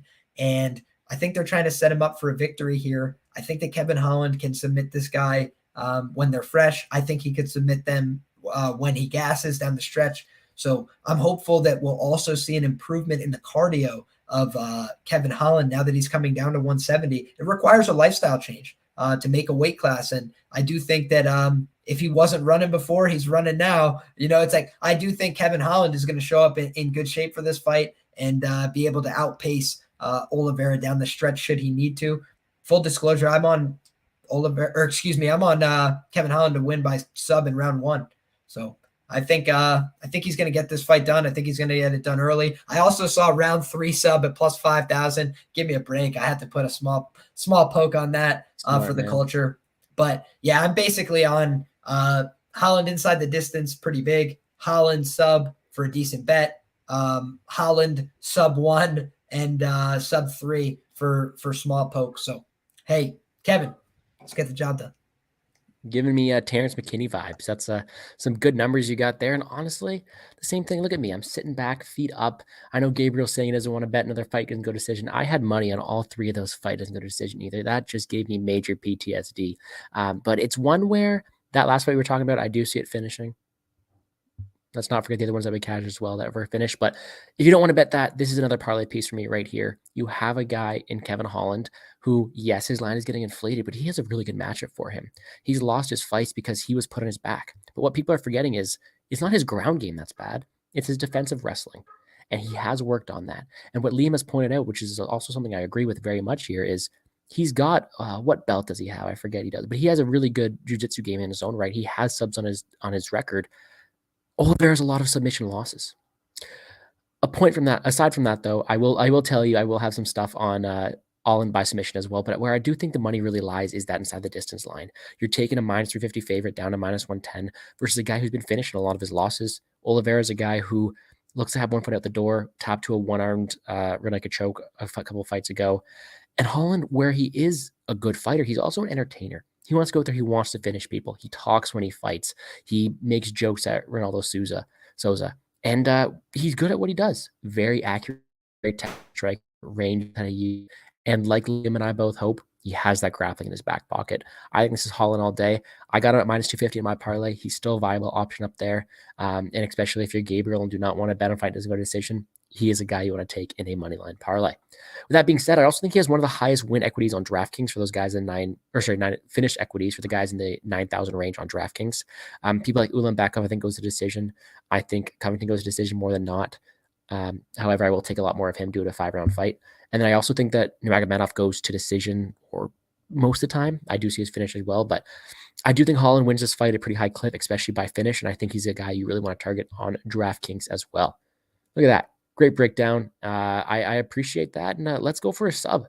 I'll get on your round 3 stuff just so that wins as well. But next up, we got another banger here in Edson Barbosa, 22-10 versus Bryce Mitchell, 14-0. This is a fun one. What do we got? Do we have a Bryce Mitchell walkout to his own rap song, or what do you think happens here? I have no idea on that front. I know he's going to be rocking the camo shorts this weekend. Man, I must say this fight has troubled me this week, my man. I was, pretty confident that Edson Barboza could beat Giga Chikadze. And, I think that it wasn't because I was wrong about Giga. It's because I was wrong about Edson. And I thought at 145, the durability, the cardio would hold up a little bit better. And I thought that they were starting to flag a little bit in that Giga Chikadze fight. Granted, he ate a lot of hard body shots in that fight. He took a lot of damage, period, in that fight. And sometimes Edson's just a little reactive for my taste. He likes to take one and give one in a lot of his fights. The Burgos fight comes to mind where he was a lot more technical and a lot better at the striking, but he ate a lot of the strikes on the return. And the guy's been through war after war. He's had a lot of hard fights. He's had a lot of damage sustained in his career. And I also just think that the guy, he's been finished a lot. So coming back, relative quick turnaround here. I like his game. I think obviously he's so much more credentialed on paper. It's just for me, man, the concerns about I think we're going to discuss this on your end as well, but some of the bruising on Bryce Mitchell's arm was cause for concern on my end. Definitely, red flagged me off of any bets that I was considering on that side. For now, going to keep thinking about it. I know we discussed some potential alternatives. Maybe it's not as severe as a torn bicep or one of the catastrophic injuries that people were discussing. But, man, any kind of impairment that's like a visible impairment going into a cage fight with Edson Barboza is never good. I do think he's going to need to rely on his arms to block some kicks, some forearms guard. Edson Barboza is one of the most dangerous kickers in the UFC. And I just hate that he has some decent reactive tools against wrestlers. It does concern me a touch. This is a big step up in competition for Bryce. I do think that Andre Fili is like a couple rungs below an Edson Barboza in terms of overall win quality. So it's just it's a tricky one, man. I do get the angles on Bryce Mitchell. I think he's going to win the fight. But I think there may be slight betting value on Edson Barboza. I'm just not sure. So I'm gonna again have to defer my official prediction on that one. But I would just say, I lean towards the Bryce Mitchell side. I'm just gonna do some more due diligence and really dig into the Edson anti-grappling tape because he does have a little bit of it at featherweight, and I want to dig into it before I make my final determination. Well, not as much conviction as I wanted, but I'll take it. I'm on the Bryce Mitchell side here, as you may have pointed out. And it's one where I think he just falls into the type of fighters I love to back. Relentless wrestler who likes to go after those takedowns. He's shown that he's able to get them. And however is a very big step up. It's against an opponent he's able to execute that game plan on more than a lot of others. Edson Barboza is a great kickboxer. We'll give him that. He's a very talented fighter, but he's not a grappler. And that's just the end of the story. About that contusion on his arm, I think that's all it is. I think it's all bruising. I am not done my bachelor's in human kinetics, so maybe in a few years I'll get to know what that is 100% of the time, but I'm pretty confident in saying it's not a torn bicep for people who are saying that. What I will be saying, though, is I'm seeing here Abel's pointing out that it were desperation shots and they were sloppy. I just think he knows he's able to get them. And if he knows he's able to get them, he's going to be able to do the same thing against Barboza. Mitchell is great at getting those takedowns. He's good at getting them all fight long, and he's good at doing it repetitively, chaining them together. And I think that all he's got to do is to get a few of them, and he's going to be able to get that control time and win a nice decision against Barboza here. There's no taking away from Barboza's skills on the feet, but he is a completely different fighter on the feet than he is on the ground. There, of course, always is that opportunity for the flying knee that Barboza has gotten once before. Who knows? I'm taking Mitchell here. I think he's able to grapple him, to eliminate that power on the feet, drain his gas tank at 145, and I think he just goes out there and he wins either a late finish or a nice convincing decision. Perfect. as Yanni the Greek would say, when in doubt, zoom out. And when you look back at the last 9 fights for Edson Barboza, he's 3-6 over those fights. And granted, you could definitely give that Paul Felder split decision his way. You could definitely give that Dan Ige split decision his way. But they're both really close and within the margins. And he's not getting any younger. And he did just take another brutal knockout loss. For me, those are some red flags on the Edson side here as well. I just wanted to point out, because I did point out some of the red flags on the Bryce Mitchell side. So I just wanted to give some on the Edson side. It's a very dual-sided matchup. One of them is going to get off their game plan and just who is going to be able to do it more effectively. I'm going to take Bryce Mitchell here, and I think he's able to do it pretty convincingly. What's up, Cage My IQ? Yeah, I think he wears him out. I think that's most likely outcome. Minus 150 is the one I got him at. Not gonna lie, I got that before I did my fight tape. I went pretty big on it. I went 3 units. I would maybe lower down to 2 if I was betting it now, but that's where I am. I think that Bryce Mitchell wins this one pretty convincingly, and I'm going to pick a decision, but I think the round 3 finish, wearing on him, gassing him out, is there as well. Maybe a twister, who knows, but most likely a decision. All right, with that, move on to our co-main event. Before I talk about this one, I pass it over to my boy Liam. We have 2 fighters on DraftKings who are 7.3K and 7.2K in a 5-round co-main event. If you guys haven't seen my DFS video, go check that out soon. After this video, of course, Liam has some great things to say. We all know that. But this is one you're going to have because it opens up so many more possibilities. You have a guy in RDA who is a big favorite at 7.3K, something we've never seen before. Take advantage of it. I've talked about a few other dogs, a few other favorites. It's going to be a fun scoring weekend on DraftKings. But let's get into it. We're here to talk about betting. Rafael dos Santos, 30-13. Renato Moicano, 16-4-1.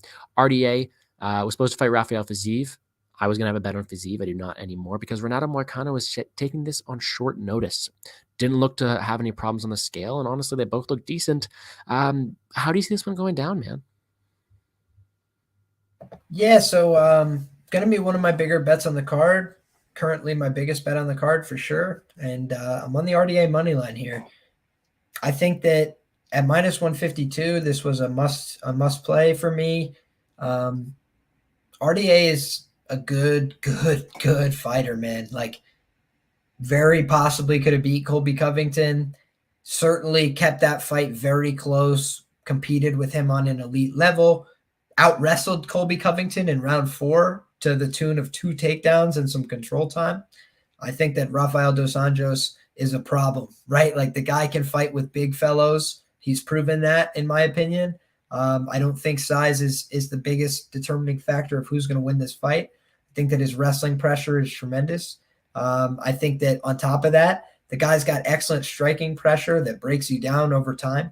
He will hit you with shots upstairs. He will line up the jab and take simple opportunities, but he will also throw straights to the body. He will hook off, both sides to the body and bring one upstairs as well to keep you guessing. So the guy's got good, powerful hooks. He throws straight punches. He's got crisp technique. He's got one of the harder open side body kicks in the history of MMA. It's floored many people, but, Colby Covington's the cardio king until Rafael dos Anjos kicks him in the body a couple times. And Jorge Masvidal's in the corner trying to convince him you could still do this at the end of round 4 when he's like red flagging in his corner. It's like, I think RDA doesn't always get the love and respect he deserves.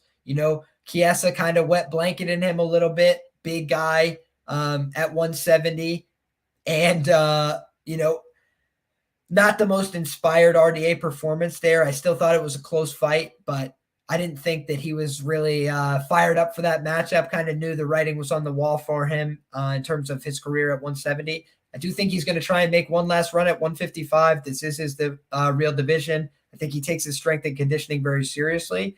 And I think that on top of that, 5 extra pounds for RDA was a benefit, in my opinion. He doesn't have to suck himself out quite as much. So I think he's going to feel better. I think his cardio should be excellent here. I think Moicano's got a lot more to deal with in terms of the short notice nature of the fight, the short notice nature of the weight cut, the fact that he was in a fight very, very recently. There's some good and some bad to that.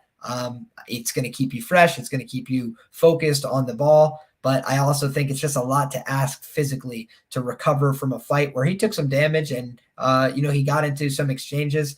and to recover this quickly, take a bunch of long flights across the world and perform ably after a 20-pound weight cut. If he does, God bless him. I think he's got his hands full if the circumstances were normal, but a 5-round fight with a guy like RDA under all those circumstances, give me RDA pretty big. Fair play. And I know Cage is saying out here that he's got a good takedown game and underrated striking. The underrated striking for sure. I loved him, and I bet him pretty big against Moicano. The thing is I don't think his striking plays the same dividends as it does against Hernandez as it does to RDA. And that takedown and ground game is almost nullified. It's not like RDA is some slouch on the ground. We know how good he is.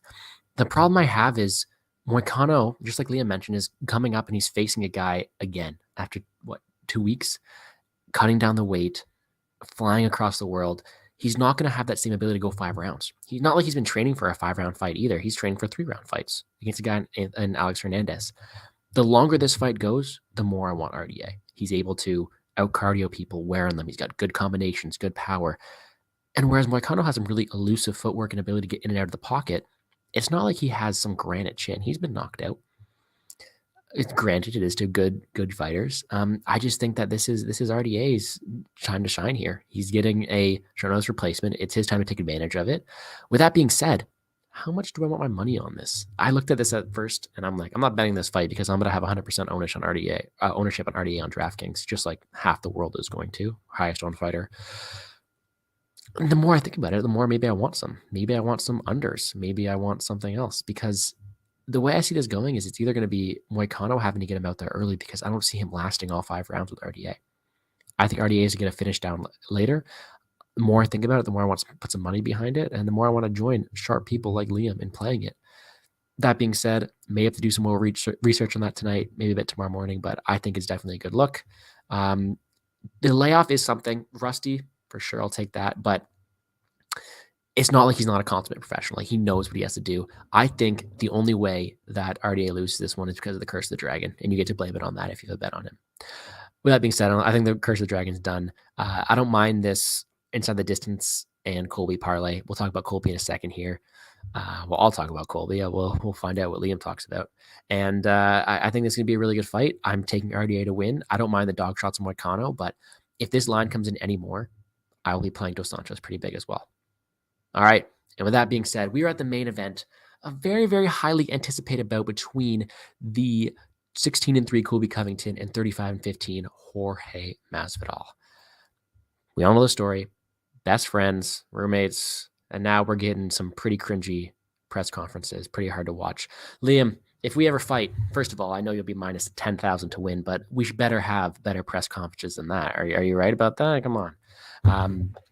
Well, I'll tell you, they tried to counter program Liam Picks Fights presents last night, and instead they got clowned because everybody would have preferred to watch my show last night to the press conference they put on. So money.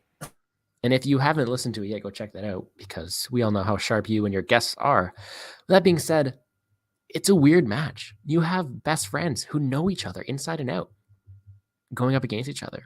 I think on paper, we all know that Covington is a huge favorite and probably should be. He does have a more diverse skill set, but Masvidal is no joke. He's a smart guy. He knows what's happening. Could there be any animosity or any mind games going on that could affect the way Colby comes out and performs? Will he want to strike with Masvidal to prove a point? Maybe. With that being said, I think this is Covington's fight to lose. I know it's Covington's fight to lose. He has the more well-rounded game, the cardio king until RDA kicks him, as Liam says. And he's able to grapple him if he wants to. I am Canadian, if you guys can't tell. I don't have access to FanDuel Sportsbook, but if I did, 4-5 decision for Colby is the way to go. Now, before Liam convinces you, because you're a very persuasive guy, that is my side. I think Colby Covington is a very, very viable option on DraftKings because he has the output, because he has the takedowns. I think he wins here. It's not like his chin is awful. He's got a very good chin, very durable guy, very good at cardio. I think he goes out there and he finishes Masvidal late. Liam, how do you see this one going down? My man, I was like fully expecting to come down the same way as you. And, I think I ended my scores and odds article, today by saying, I think, gun to my head, if you put a gun to my head right now and said, who's going to win the fight? I'd probably say Colby by decision. right?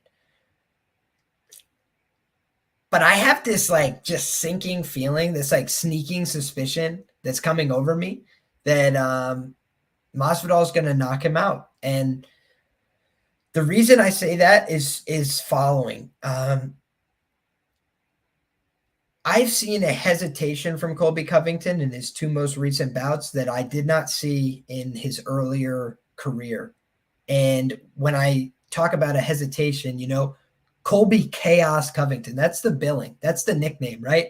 And when you watch the style, that it makes a lot of sense. Colby Covington isn't the kind of guy typically who's going to take you down, get into the mount, and try and solidify position, land some good hard shots from posture. It's like he doesn't do any of those things. He tries to create a chaotic fight where he pushes forward, gets you backed up against the cage, throws a couple wide shots, drops down levels, level change takedown attempt, whether he gets it or not. He's going to force you to wrestle a little bit, and then he's going to go to the next one. And he's going to go to the next one. And he's going to try and switch off. He's going to take you down. He's going to make you work back up to your feet. He's going to throw a couple strikes on the way back up. He's not the greatest positional control grappler on the ground, but he spends a whopping 48 or 46 or whatever. I can't remember off the top of my head. Over 40% of his fights, nearly 50% of his fights, he spends in control positions.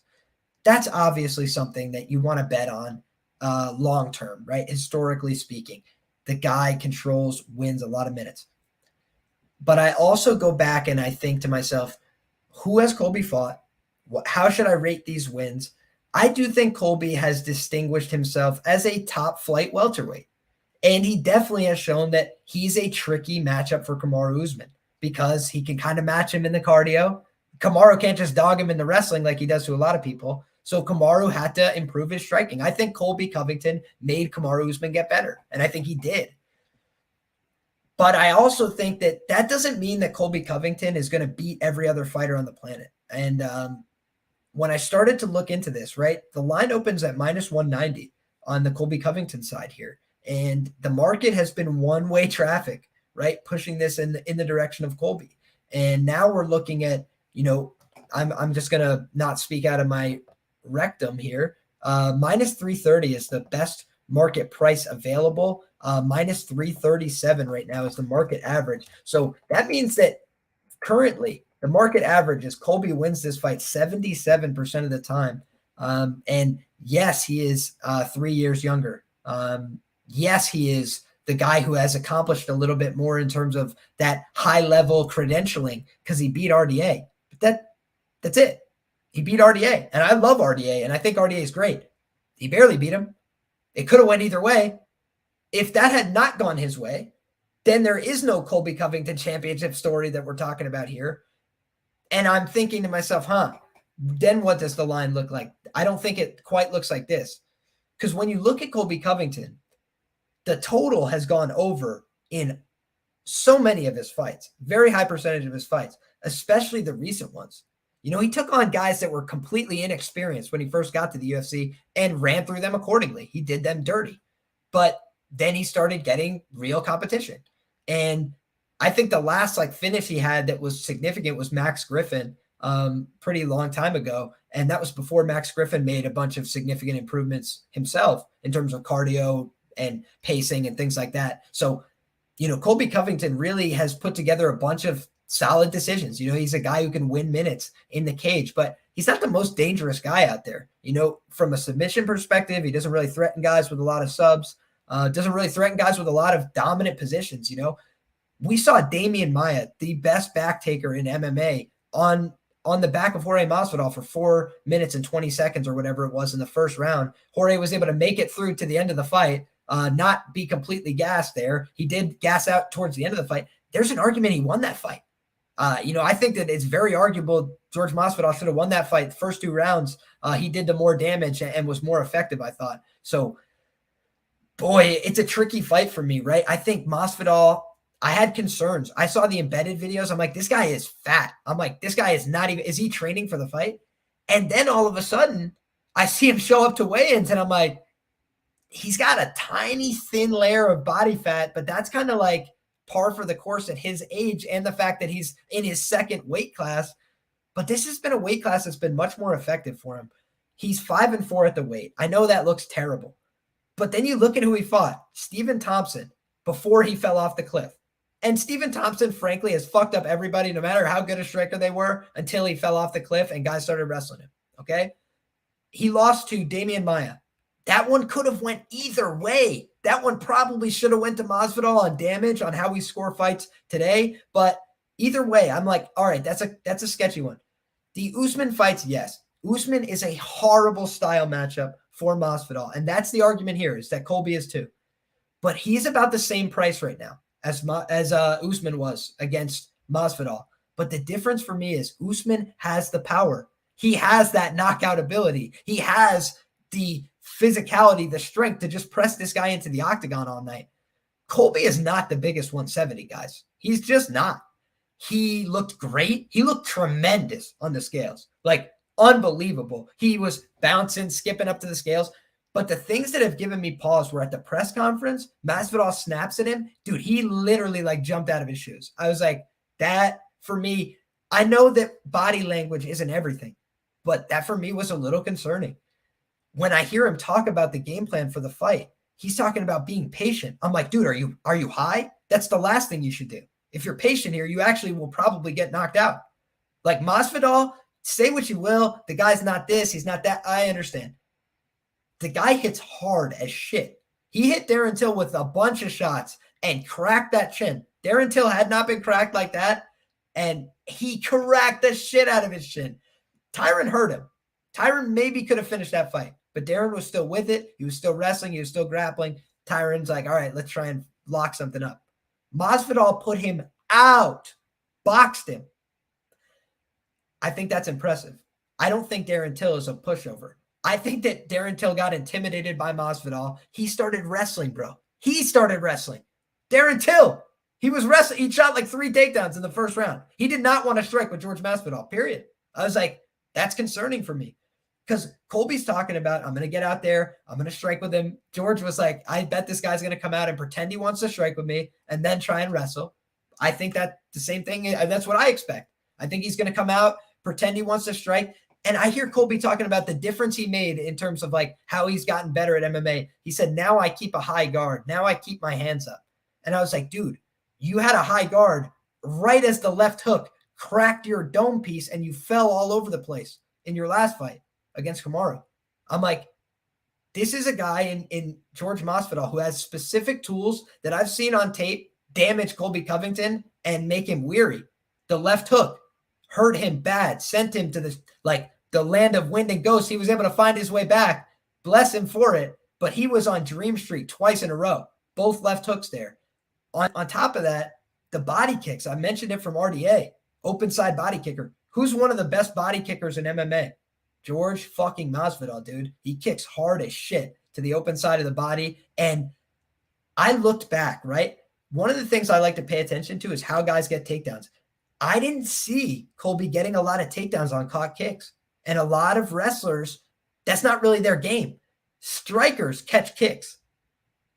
Wrestlers can catch kicks. Some of them get good at it, but a lot of them, it's just not their repertoire. Colby doesn't react very well, in my opinion, to being kicked. I think that it's a tricky fight for Colby, and it's being overlooked a little bit because Masvidal, I know he's old. I know he's going to gas if the fight goes late. But I also think his durability, except for that one fight, has checked out broadly across his career. Unless it's fallen completely off the cliff, I think this is going to be a fight that sees at least 20 minutes or so, 17 and a half minutes or so. And I think that Masvidal is going to be live to win the fight early. I think that the fight could get extended down the stretch, go to the decision. I don't think Colby's a lock to finish him late, especially if Masvidal makes him work all fight. Colby gets tired too. I know he has good cardio and he can push the pace harder than other people. He can. But he gets tired too. And his output starts to wane just a little bit as well. Colby also throws a shit ton of worthless volume. And I mean that to say, I like volume. Volume's great. He lands at like 39% accuracy or something compared to 49% accuracy for Masvidal. So when I see this striking matchup playing out on the feet, I see Masvidal hitting him with much harder shots to much cleaner targets on the body. And it gives me a lot of pause, man. This is a tricky matchup, I think. And especially when I add the layers of like, yes, the stylistics might favor Colby, but I think there's unique elements to Masvidal's game that are effective here, like the body kick, like the left hook. It's also just there's this emotional layer to it. This is like his big brother, dude. It's a weird fight. That's a weird fight. Colby has talked about, I lived on the guy's couch. I did whatever. They were best friends. I don't care what anybody says, whether they're really friends now or not. Fighting your friend is weird. There's nothing normal about that. And what I saw from Colby that was different in the most recent fights from his older fights is hesitation, pausing, getting into the range and not knowing what to do. Should I level change? Should I punch? Because you know what Colby used to do? Throw wildly until the wrestling opened up. And he would take whatever came back. He's a tough guy. He's a durable guy. But now I don't think he wants to get hit back. And now I think he's a little bit afraid of that return shot. I think that makes him hesitate. And I actually think that's where he can get caught. Masvidal, if you want to credit one thing that he does beautifully, he mixes up the tempo on his shots. And Colby actually talked about this himself. So I'm happy. If you're a Colby Covington backer, you should be happy too, that he is aware of the fact that Masvidal is going to try and tempo change on him constantly throughout this fight. Because, dude, that's how he got Darren Till so bad. He literally lulled him into stepping back into range during like a half a reset, and then he just sprinted at him, feinted like he was going to go for the jab. Darren goes to put both hands up, and he loops around it with that big outside hook. Darren Till was in the dirt. Fight was over. But you know what's crazy? As Darren Till falls, he gets hit with every other shot. Masvidal didn't miss. The guy is fucking precise. And he knocked him out, hit him with another left hook, and found him again on the ground before the ref got there. I'm afraid for Colby, dude. I think that Colby might get knocked out in this fight. But what I also think is that, it's a prop, dog, or pass situation. That's how I labeled it. I think, like you mentioned, 4-5 decision. Yeah, now you're covering a lot of Colby's win equity at a price that's more reasonable. I think I could get to Colby at a 2-1 favorite. I can't get to Colby at a 3.5, 4-1 favorite against this guy. I can't do it. I look back at Masvidal. He's not a slouch. He's not a pushover. Yes, his wins aren't as credible at welterweight. You can only fight the guys you fight. He could have easily beaten Damian Maia. That's like everybody's win to get the championship opportunity. It's like he's not as far away from the title level as people want to pretend he is. And I just think this is going to be a competitive fight. So I like Masvidal to at least keep it competitive. Like I mentioned, gun to my head, Colby by decision. I got Masvidal by KO too. Do you think he's KO or bust like Cage asked? No. I think that's a large portion of his win equity. I think that Masvidal's submission game is somewhat underrated. I think that Colby is not a bad grappler. I do think he's the better grappler. But Colby sometimes he likes those moments of rest and reset in his fights. I know that you guys might think I'm crazy, but I've seen it a number of times where, especially in the 3rd, 4th, 5th round, you'll see Colby Covington, instead of shooting a normal shot in wrestling where you shoot, bring your hips to the party, as I like to call it, and then take somebody down, he'll shoot, leave his hips outside, drop down to his knees, put his head in between their legs, and just hang out for a second before he decides, all right, am I going to go for a single? Am I going to go for a double? What am I going to do here? Masvidal doesn't really let people hang out in positions like that. He will start punching the body. He will start trying to reach for uppercuts and whatever. And I just don't know how much rest Colby's going to get in some of these spots. If he gets to rear waist cinch, he's going to be golden because Masvidal does fuck off from there. But if he doesn't get to the back, if he's not behind him, this is going to be a tougher fight for Colby. Masvidal, when he's facing somebody, he'll find those short knees to the body. He finds elbows in tight that are pretty effective. And he'll spin off the clinch and make it count with a couple short shots and start kicking the body to get you to back up and create that space again. I don't like that he backs himself onto the fence. I don't like that he moves in straight lines. There's a lot of things that are problems with Masvidal that he simply can't change before this fight. So you got to say the guy who's going to wrestle and has like a 50% career control rate against the guy who's got a 20% gets controlled rate is going to be the favorite. Period. You have to say that. because we know the minutes of this fight are more likely to be won by Covington in control positions. But I'm not going to ignore Damian Maia when he says George Masvidal is one of the best jiu-jitsu fighters I've ever gone against in the UFC. I'm just not going to ignore that fact. I'm not going to ignore the fact that this is a guy who had really competitive minutes with RDA, who's, again, back at 155. It's not like size is the determinative factor in all of these fights. He got tired trying to enforce a wrestling-heavy game plan there and started getting taken down the stretch. Again, say what you will about Masvidal. I don't think he's going to take down Colby. I do think he's going to try, because Masvidal's a crazy son of a bitch, and he's tried to wrestle a bunch of guys that were better wrestlers than him, because you know what he does? He gets guys who are thinking about wrestling to defend a takedown, let's say pull their leg down to the ground, and as they rip their leg down, boom, big casting left hook. And he does it all the time. He did it to Darren Till 3 or 4 times before he knocked him out, feinting a single leg, getting Darren to put it back down and throwing. Colby is an ego guy. He is not going to let Masvidal take him down. So if Masvidal shoots, I think Colby's going to give him big reactions. I think he's going to hit hard sprawls, and I think he might get hit with an uppercut, a knee. Masvidal is a clever puncher, and Colby throws 2 more strikes per minute, but they land the same amount. And Masvidal lands at a much higher clip. He's a lot more efficient with his strikes. I just think that there's some upside to Masvidal in the matchup that's being discounted because, groupthink is a hell of a thing. I think that Colby Covington should win the fight.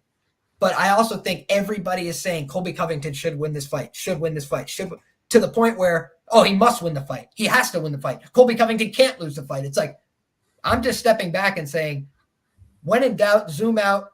Colby Covington's 34. He's no spring chicken. Yeah, he's got more likelihood that he'll be the one to make another run.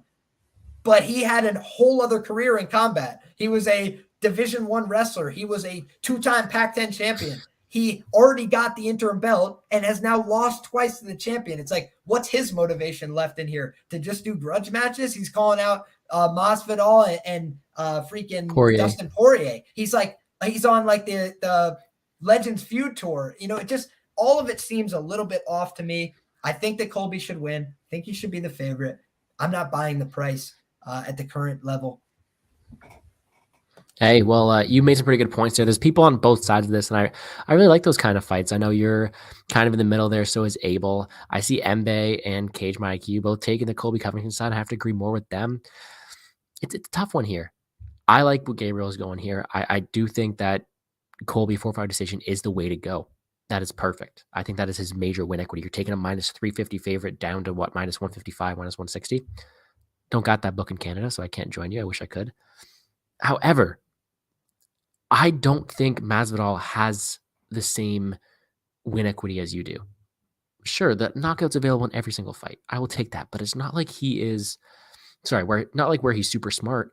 It's not like he outclasses Covington by a mile on the feet. And I know you're saying that Masvidal is one who's going to be able to keep up on the ground. I don't see it. I think that Covington's control time, his takedowns are going to be able to win this fight and make him probably even justify that price tag, if I'm being honest.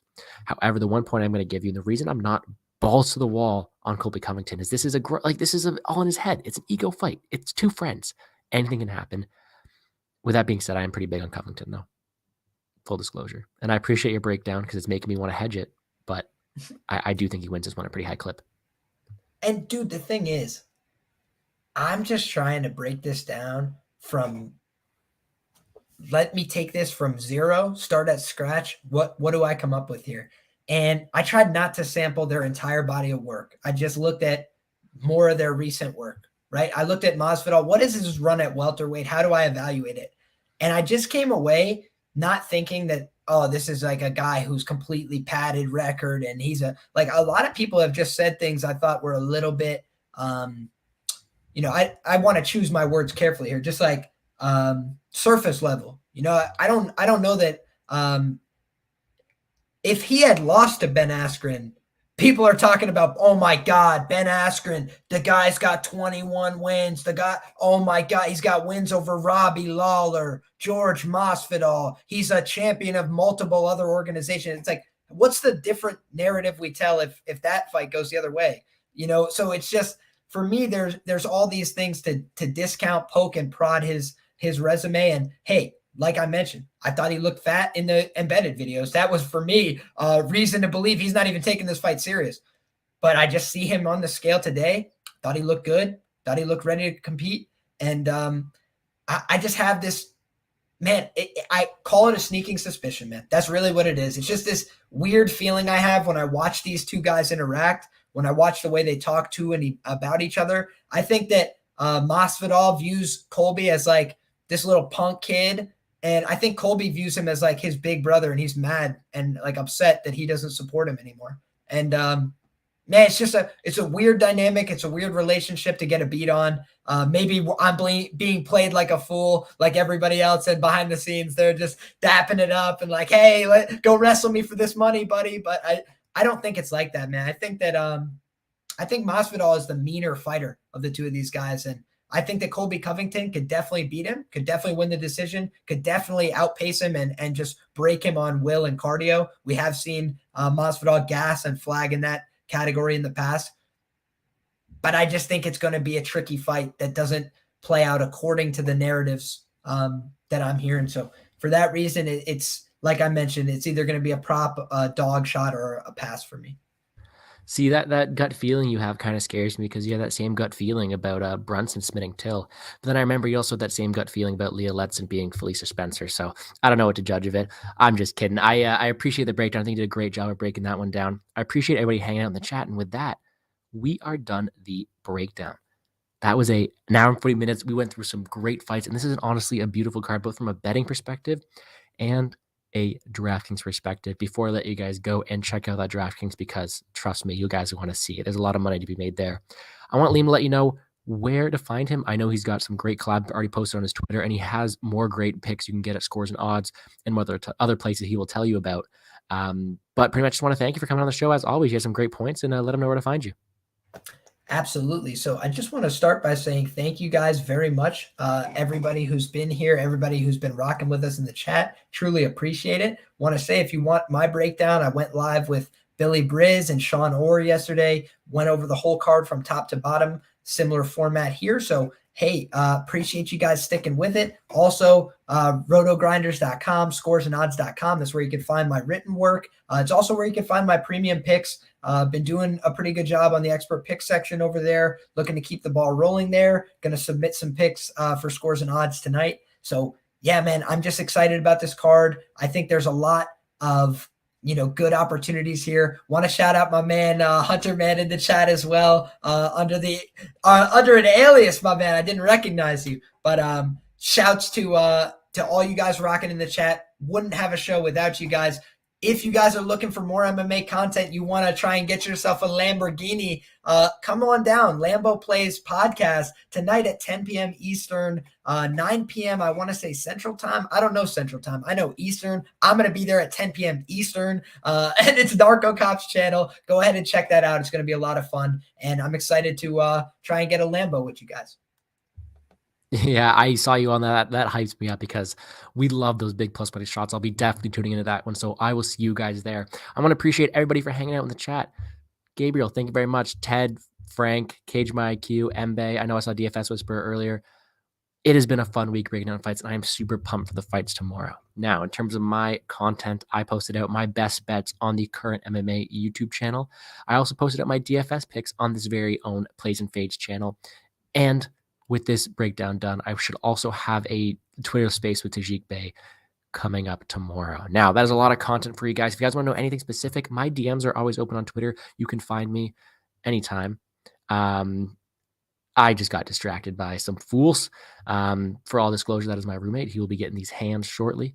Anyways, I appreciate everybody for tuning in. Liam, thank you as always for joining the live stream, and let's make some money, guys. Peace.